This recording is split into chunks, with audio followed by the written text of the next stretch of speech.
త్వరలో తెలంగాణలో రాజకీయ పార్టీని స్థాపించనున్నట్లు తెలంగాణ జాగృతి అధ్యక్షురాలు కల్వకుంట్ల కవిత తిరుమలలో వెల్లడించారు. తన భర్తతో కలిసి కవిత శుక్రవారం శ్రీవారిని దర్శించుకున్నారు. వేకోజామున శ్రీవారి అభిషేక సేవలో పాల్గొన్నారు.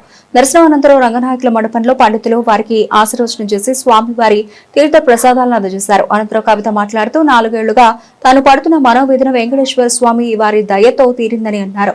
ఢిల్లీ మద్యం కేసులో కోర్టు క్లీన్ చిట్ ఇవ్వడంతో శ్రీవారి మొక్కులు చెల్లించడానికి కాలినడకన వచ్చానని తెలిపారు. కవిత నిన్న రేణుగుంట విమానాశ్రయం చేరుకుని అక్కడి నుంచి తిరుపతి చేరుకున్నారు. ఆ తర్వాత అలిపిరి నుండి కాలినడకన తిరుమలకు చేరుకున్నారు.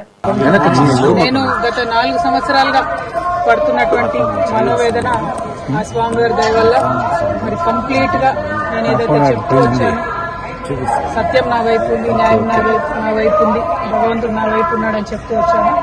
అదే నిజమని రుజువు చేస్తూ కంప్లీట్ గా కోర్టులో మరి క్లీన్ చీట్ రావడంతో స్వామివారికి కాలినడకన వచ్చి మొక్కు చెల్లించుకుంటానని అనుకున్నాను. దానికోసం ఇవాళ ఇక్కడికి రావడం జరిగింది. నిన్న కాలినడకన కొండకెక్కి ఈరోజు పొద్దున్నే స్వామివారి దర్శనం చేసుకోవడం జరిగింది. మరి అదేవిధంగా రాబోయే రోజులలో తెలంగాణ రాష్ట్రంలో తెలంగాణ ప్రజల పక్షాన తెలంగాణ ఇంటి పార్టీగా పనిచేయడానికి ఫ్యూచర్లో పొలిటికల్ పార్టీని కూడా పెట్టబోతా ఉన్నాము. కాబట్టి దానికి కూడా ఖచ్చితంగా స్వామివారి ఆశీస్సులు ఉంటాయి, దయ ఉండాలని చెప్పి కోరుకొని మరి వాళ్ళు దర్శనం చేసుకోవడం జరిగింది.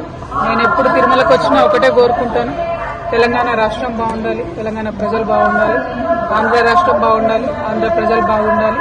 రాష్ట్రాలుగా మనం విడిపోయినా కూడా ప్రజలుగా కలిసి ఉండాలి, ప్రజలందరూ బాగుండాలని మనస్ఫూర్తిగా కోరుకుంటాను.